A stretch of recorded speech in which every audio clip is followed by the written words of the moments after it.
aqui da brug Fredis Rafael arriba Green Corridor. Alguns semanas passadas, The Way, único partido não envolvido, contratista, CIC, Aerobus, Corpo Policial, estava na mesa para comparar-se para ser caminho. Está for de retorno drive-in, tem retorno para Chiquito, for de novo ainda tem que chegar à noite para 2 semanas largo. Essa aqui tem quadro que é projeto de Green Corridor, esta é brug me traz, caminho com o contratista tem sua responsabilidade para o trabalho de manutenção arriba brug.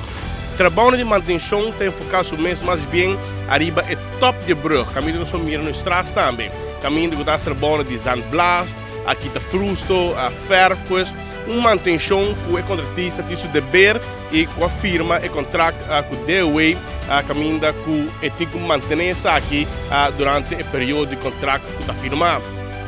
A projeção aqui, esta manutenção, vai afetar também a câmbio de ruta, para a qual, por retorno para o Chiquito, deve desviar a parte do Chiquito para trás ou vai via França Pass.